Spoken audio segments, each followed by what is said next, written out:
আজকের দিনে দাঁড়িয়ে মিড বাজেটে দুটো জনপ্রিয় স্মার্টফোন, একদিকে হচ্ছে ভিভো T4 আর একদিকে হচ্ছে মোটোরোলা Edge 60 Fusion। দুটোর প্রাইস পয়েন্ট মোটামুটি একই রকম। ভিভো T4 এটার একটা 8GB 128GB ভ্যারিয়েন্ট রয়েছে যেটা 20,000 রুপিতে পাওয়া যাচ্ছে, কিন্তু এটার যদি 8 256GB না হয় তাহলে সেটার দাম হচ্ছে প্রায় 24,000 রুপি। অন্যদিকে মোটোরোলা Edge 60 Fusion এটার কোনো 8 128 নেই, একদম 256GB অ্যাভেলেবেল রয়েছে 22,999 রুপি, 23,000 রুপি, অর্থাৎ 1,000 রুপির ডিফারেন্স রয়েছে। তাহলে আমাদের মধ্যে কনফিউশন হওয়াটা স্বাভাবিক, মোটোরোলা Edge 60 Fusion নেওয়া ঠিক হবে নাকি ভিভো T4। আজকে এই দুটো স্মার্টফোনকে নিয়ে একদম খোলামেলা আলোচনা হবে। আপনাদের জন্য পারফেক্ট ডিভাইস কোনটা, আজকে ভিডিওটা সম্পূর্ণ দেখুন, আপনাদের কোনো রকম ডাউট থাকবে না। আর একটা জায়গায় কোনো রকম ডাউট রাখবেন না, ওই নিচের সাবস্ক্রাইব বাটনটা প্রেস করে দেবেন, আর ভালো লাগলে লাইক করে দেবেন, আর যারা মিড বাজেটে ফোন কিনবে বলে ভাবছেন তাদের সাথে ভিডিওটা শেয়ার করে দেবেন বস।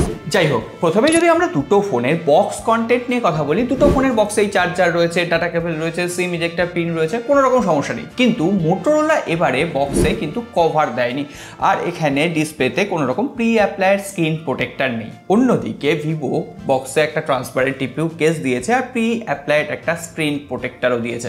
সুতরাং সঙ্গে সঙ্গে দোকানে ছোটার দরকার নেই, তবে হ্যাঁ দুটোর ক্ষেত্রে আমি বলবো একটা গ্লাস প্রোটেক্টর লাগিয়ে নেওয়ার জন্য। এবার তাহলে ডিজাইন, দুটো স্মার্টফোন হাতে নেওয়ার সঙ্গে সঙ্গেই মোটোরোলার ক্ষেত্রে যেটা ফিল হবে, এটা একটু কার্ভ স্মার্টফোন আর সাথে সাথে একটু হালকা, একটু ছোট কম্প্যাক্ট সাইজের স্মার্টফোন, এক হাতে ভালোভাবে অ্যাডজাস্ট হয়ে যাচ্ছে। কিন্তু ভিভোর স্মার্টফোনটা একটু বড়, এটাকেও এক হাতে ধরলে আপনি ইউজ করতে পারবেন। দুটো স্মার্টফোনই কিন্তু ওভারঅল কমফোর্টেবল, কিন্তু মেইন চেঞ্জটা হচ্ছে মোটোরোলা এখানে ব্যাক প্যানেলে প্রিমিয়াম ভেগান লেদার ডিজাইন ব্যবহার করেছে, 3টে প্যান্টন সার্টিফাইড কালারে অ্যাভেলেবেল। আর মোটোরোলা এখন যে কালার ভ্যারিয়েন্টগুলো দিচ্ছে না, একদম যথেষ্ট দেখতে সুন্দর, এই কথা অস্বীকার করার, এটা হচ্ছে মোটোরোলার জেস্চার, সো অস্বীকার করার জায়গা থাকছে না। কিন্তু মোটোরোলার ক্ষেত্রে এই ব্যাপারটা না বললে খুবই অন্যায় করা হবে। এর যে প্রিমিয়াম ভেগান লেদার ডিজাইনটা, এখানে যদি খালি হাতে ইউজ করেন পেছনের দিকে একটু তাড়াতাড়ি ময়লা হয়ে যাচ্ছে, যেটা আমি রিভিউতেও বলেছি। IP68/69 রেটিং হয়েছে, অর্থাৎ জলের তলায় কোনো রকম অসুবিধা হবে না। আর পাশাপাশি এই ফোনটার ওজন মাত্র 180 গ্রাম, আর কতটা পাতলা সেটা আপনারা আন্দাজ করতেই পারছেন। আর ভিভোর স্মার্টফোনটাও কিন্তু যথেষ্ট পাতলা, এটা ভিভোর স্মার্টফোন, আর এই ফোনটা মাত্র 199 গ্রাম ওজন। কিন্তু এই ফোনটাকে অ্যাডভান্টেজ দিতেই হয়, এই ফোনটায় ভিভো 7300 mAh এর ব্যাটারি ইনক্লুড করেছে, যেটা আপনার যদি ব্যাটারি প্রায়োরিটি হয় না, তাহলে এই স্মার্টফোনটা চোখ কান নাক বুঝে নিয়ে নেন, কোনো রকম অসুবিধা হবে না। কিন্তু ডিজাইনের কথা বললেও এটাও যথেষ্ট স্লিক, লাইট ওয়েট, এত বড় একটা ব্যাটারি দিয়ে পেছনে যে প্যাটার্নটা দেওয়া হয়েছে সেটা দেখতে যথেষ্ট সুন্দর লাগছে। দুটো কালার ভ্যারিয়েন্টে অ্যাভেলেবল। এবার আপনারা ঠিক করবেন যে লেদার ব্যাক প্যানেল ফিনিশ না পলিকার্বনেট ফিনিশ। আর এটা কিন্তু একটু শাইনি ডিজাইনের সাথে, তবে হাতের ফিঙ্গারপ্রিন্ট কিন্তু অতটা আসছে না। সো ডিজাইনের দিক থেকে কাকে বেশি নাম্বার দেবেন? আমি আজকে নাম্বার দিচ্ছি না, কমেন্ট বক্সে আপনারা জানাবেন। আর ভিভোর ক্ষেত্রে IP68 রেটিং রয়েছে, তবে দুটো স্মার্টফোনের ক্ষেত্রে মিলিটারি গ্রেড সার্টিফিকেশন রয়েছে, অর্থাৎ দুটো স্মার্টফোন হাত থেকে কি ভাবছেন, হাত থেকে ফেলবো? পাগল নাকি? খারাপ হয়ে গেলে কে দেখবে? হাত থেকে ফেললেও আপনার প্রোটেক্ট থাকবে, যেহেতু মিলিটারি গ্রেড সার্টিফিকেশন রয়েছে। কিন্তু গ্লাস প্রোটেকশনের দিক থেকে এখানে মোটোরোলাতে কর্নিং গরিলা গ্লাস 7i রয়েছে, আর স্কট সেনসেশন গ্লাস প্রোটেকশন রয়েছে ভিভোর ক্ষেত্রে। সুতরাং দুটো স্মার্টফোনই কিন্তু নিজের নিজের সেগমেন্টে একদম পারফেক্ট ফিট করে যাচ্ছে। কিন্তু এবার যদি আমরা পারফরমেন্স নিয়ে কথা বলি, এখানে ক্লিয়ার উইনার কিন্তু ভিভো T4, কারণ এখানে Qualcomm Snapdragon 7s Gen 3 chipset দেওয়া হয়েছে, UFS 2.2 স্টোরেজ টাইপ, DDR4X মানছি। কিন্তু তার সঙ্গে যখন আমরা অ্যান্টুটু চেক করলাম না, প্রায় 8,20,000-এর আশেপাশে স্কোর দিয়েছে। আর অন্যদিকে মোটোরোলা Edge 60 Fusion-এ মিডিয়াটেকের Dimensity 7400 চিপসেট রয়েছে, এখানেও UFS 2.2 DDR4X RAM রয়েছে।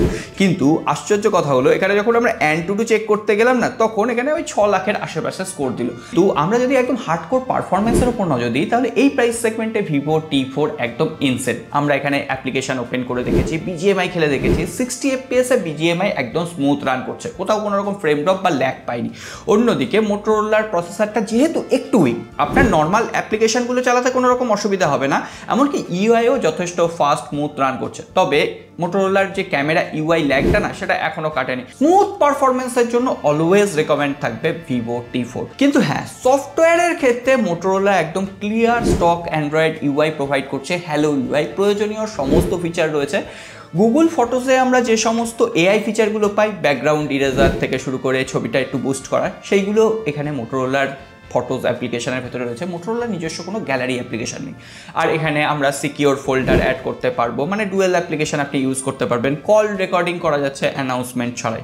কিন্তু ভিভোতে আমরা out of the box Android 15 পাচ্ছি, আর সাথে সাথে ফানটাচ ওএসের কাস্টমাইজেশন। ফানটাচ ওএসে বিভিন্ন ধরনের এআই ফিচার রয়েছে, আর ফানটাচ ওএসে দু একটা প্রি ইনস্টল অ্যাপ্লিকেশন রয়েছে, সেটা আপনি অনায়াসে আনইনস্টল করতে পারবেন। আর এখানে ফানটাচ ওএসেও সমস্ত ধরনের ফিচার রয়েছে, ইন্টারনেট স্পিড মিটার থেকে শুরু করে ডুয়েল অ্যাপ্লিকেশন লক সমস্ত। কিন্তু হ্যাঁ, মোটরোলা সফটওয়্যার সেকশনে এখানে 3 বছরের অপারেটিং সিস্টেম আপডেট আর 4 বছরের সিকিউরিটি প্যাচ লেভেল আপডেট দেবে। ভিভো এই দিকেতে একটু পিছিয়ে, এখানে 2 বছরের অপারেটিং সিস্টেম আপডেট আর 3 বছরের সিকিউরিটি প্যাচ লেভেল আপডেট দিচ্ছে। সো সফটওয়্যারের দিক থেকে আমি একটু হলেও মোটরোলাকে প্রেফার করব, কিন্তু ভিভো যে অনেকটা পিছিয়ে আছে এমন নয়। পারফরমেন্স যদি আপনি বেটার চান তাহলে এইটুকু কম্প্রোমাইজ আপনি করে নিতেই পারবেন। যাই হোক, কথা বলতে বলতে কতটা চলে এসেছি দেখুন। এখনও আপনারা লাইক বাটনটা প্রেস করেনি, ভিডিওটা ভালো লাগছে, প্রয়োজনীয় মনে হচ্ছে, তাহলে লাইকটা করে রাখুন, পরবর্তী সাজেশনে ভিডিওগুলো আরও পেয়ে যাবেন বস। যাই হোক, এবার দুটো ফোনের আমরা ডিসপ্লে কোয়ালিটি নিয়ে কথা বলবো। মোটরোলা স্মার্টফোনে 6.7 ইঞ্চির 1.5K একটা কোয়াড কার্ভ ডিসপ্লে দেওয়া হয়েছে, আর দুটো স্মার্টফোনেই তো 120 হার্জের রিফ্রেশ রেট রয়েছে, সেটা কথা বললাম না। অন্যদিকে ভিভো T4 এ দেওয়া হয়েছে 6.77 ইঞ্চির full HD plus super AMOLED display. এখানে আমার একটাই তফাৎ লেগেছে, মোটরোলার 1.5K ডিসপ্লে হয়, একটু ডিসপ্লেটা শার্প ছিল। ইউটিউবে যখন আমরা ভিডিও দেখছিলাম, অ্যাকচুয়ালি দুটো স্মার্টফোনই মাল্টিমিডিয়া এক্সপিরিয়েন্স একদম জবরদস্ত। কালারগুলো পাঞ্চি দিচ্ছিল, ডার্ক সাইডগুলো একদম ঠিকঠাকভাবে ম্যানেজ করতে পারছিল, সামান্য 19 আর 20-এর একটু হলেও শার্পনেস বেটার দিতে পারছিল মোটরোলা 860 ফিউশন। পাশাপাশি মোটরোলাতে ডুয়েল স্টিরিও স্পিকার, ডলবি অ্যাটমসের সাপোর্ট থাকায় এখানে যে মাল্টিমিডিয়া এক্সপিরিয়েন্স একটু হলেও বেটার। কিন্তু এখানে ভিভোতে সিঙ্গেল বটম ফায়ারিং স্পিকার দেওয়া হয়েছে, কোনো রকম ডলবি অ্যাটমসের সাপোর্ট নেই। কিন্তু দুটো স্মার্টফোনে ইন ডিসপ্লে ফিঙ্গারপ্রিন্ট স্ক্যানার একদম পারফেক্ট এবং অ্যাকুরেট ভাবে কাজ করছে। পাশাপাশি ডিসপ্লেতে মোটরোলাতে 1400 নিটস আর ভিভোতে 1300 নিটসের ব্রাইটনেস রয়েছে। কিন্তু ওভারঅল যখন ডাইরেক্ট সানলাইটে আমরা ইউজ করতে গেছি না, তখন দুটো স্মার্টফোনই যথেষ্ট ভাইব্রেন্ট কালার প্রোভাইড করেছে, ভিজিবিলিটির কোনো রকম ইস্যু নেই। দুটো স্মার্টফোনে বেজেল আর চেন দেখুন একদম পারফেক্ট, প্রায় নেই বললেই চলে, এডজ টু এডজ একদম দেখা যাচ্ছে। সো ডিসপ্লের এক্সপিরিয়েন্স দুটো ক্ষেত্রেই কিন্তু জবরদস্ত। এবার আরেকটা জায়গায় কিন্তু ভিভোকে আর কোনোভাবে হারানো জায়গা নেই, সেটা হচ্ছে এখানে 7300 mAh ব্যাটারি তো রয়েছে, 90 ওয়াটের ফাস্ট চার্জার রয়েছে, অর্থাৎ 1 ঘন্টার আশেপাশে ফোনটা কিন্তু ফুল চার্জ হয়ে যাচ্ছে। আর একবার চার্জ দিলে না, আমি বারবার বলি 1 দিন 1.5 দিন, এটা 2 দিনের ব্যাটারি ব্যাকআপ আপনাকে অনায়াসে দিয়ে দেবে, তা আপনি যত হেভি ইউজই করুন না কেন। অন্যদিকে মোটরোলায় 5500 mAh ব্যাটারি রয়েছে, 68 ওয়াটের ফাস্ট চার্জিং সাপোর্ট রয়েছে, এটা মোটামুটি 1 ঘন্টা 10-15 মিনিট নিচ্ছে ফুল চার্জ হতে। আর একবার চার্জ করলে মোটামুটি একদিনই আপনি হেভি ইউজ করে কাটাতে পারবেন। Overall battery, fast charging, performance এইগুলো যদি আপনার প্রায়োরিটি হয় তাহলে ভিভো T4 আপনার জন্য সেরা। কিন্তু অনেকেই আছি যারা আমরা ক্যামেরা স্মার্টফোন খুঁজি, কোন ক্যামেরাটা বেটার ভাবে কাজ করছে। ভিভোতে একটা সিঙ্গেল মেইন ক্যামেরা রয়েছে 50 মেগাপিক্সেলের, পাশাপাশি 2 মেগাপিক্সেলের একটা সেকেন্ডারি সেন্সার রয়েছে। কিন্তু মোটরোলা এখানে 50 মেগাপিক্সেলের প্রাইমারি সেন্সার, 13 মেগাপিক্সেলের আল্ট্রা ওয়াইড অ্যাঙ্গেল এবং 3-in-1 একটা অ্যাম্বিয়েন্ট সেন্সার দেওয়া হয়েছে। এটা কি কাজে লাগছে আমার অতটা বোধগম্য হচ্ছে না। যাই হোক, আমরা মেন ক্যামেরা দিয়ে দুটো স্মার্টফোন দিয়ে বিভিন্ন ধরনের ছবি তুললাম। প্রথমেই বলে রাখি, ভিভোর ক্ষেত্রে 2x পোর্ট্রেট মোডের সাপোর্ট রয়েছে, আর এখানে মোটরোলার ক্ষেত্রে 24mm, 35mm এবং 50mm ক্যামেরা সুইচ করে ছবি তোলা যাচ্ছে পোর্ট্রেট মোডে। মোটরোলার পোর্ট্রেট ইমেজে কোথাও কোথাও একটু ব্লার এফেক্টের প্রবলেম আমার মনে হয়েছে, অতটা শার্পনেস ঠিকঠাক ধরে রাখতে পারছে না। কিন্তু পোর্ট্রেট ইমেজে আমি যদি 2x এর ছবি তুলি, তাহলে সেক্ষেত্রে ভিভোর পোর্ট্রেট ক্যামেরার যে শার্পনেস অলওয়েজ বেটার, এখানে হারানোর কোনো জায়গা নেই। তবে লাইটিং অ্যাডজাস্টমেন্টও ভিভো আর মোটো দুটোতেই কিন্তু একদম পারফেক্টলি ছিল। এক্সপোজার কন্ট্রোল, লাইট ব্যালেন্স, তারপর কালার অ্যাডজাস্টমেন্ট, এগুলো ঠিকঠাকভাবে করতে যাচ্ছিল। কিন্তু ছবিগুলো দেখে মেইন ডিফারেন্স যেটা বোঝা যাচ্ছে, মোটরোলার শার্পনেস একটু কম থাকলেও মোটরোলা কালারটাকে একটু বুস্ট করছে, যেটা সোশ্যাল মিডিয়া রেডি লাগছে। আপাত দৃষ্টিতে সব থেকে বেটার লাগছে মোটোকে।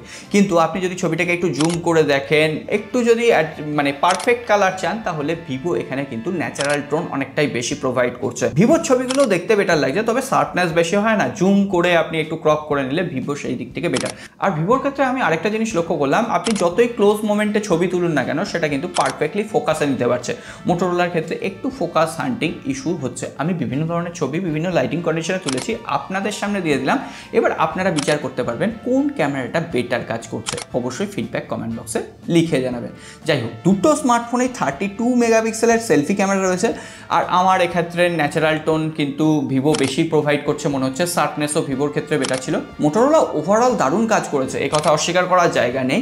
আর পাশাপাশি দুটো ক্যামেরা ইউআই বিভিন্ন ধরনের ফিল্টার অ্যাড করে আপনি ছবি তুলতে পারবেন। মোটরোলার অ্যাডভান্টেজ থাকছে, মোটরোলা এখানে ultra wide angle lens provide করছে 13 মেগাপিক্সেলের।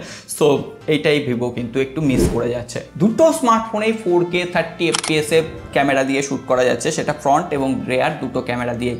তবে হ্যাঁ, রেয়ার ক্যামেরায় এখানে আমার স্টেবিলিটি বেটার লেগেছে ভিভোর ক্ষেত্রে, কারণ অপটিক্যাল ইমেজ স্টেবিলাইজেশন রয়েছে। মোটোরোলা ওভারঅল বেটার কাজ করছে। সো কনক্লুশন পার্টে যাওয়ার আগে আর দুটো একটা ছোটোখাটো কথা বলে দিই। দুটোতেই 5G ভিভেনার অ্যাভেলেবেল রয়েছে। মোটোরোলাতে 16টা 5G ব্যান্ডের সাপোর্ট রয়েছে, এখানেও 12-13টা রয়েছে ভিভোর ক্ষেত্রে। সুতরাং 5G ক্যাপাবিলিটিস, নেটওয়ার্ক স্পিড নিয়ে তেমন কোনো রকম ডিফারেন্স নেই, দুটোই পারফেক্টলি কাজ করছে। পাশাপাশি দুটো স্মার্টফোনই কোনো রকম NFC নেই।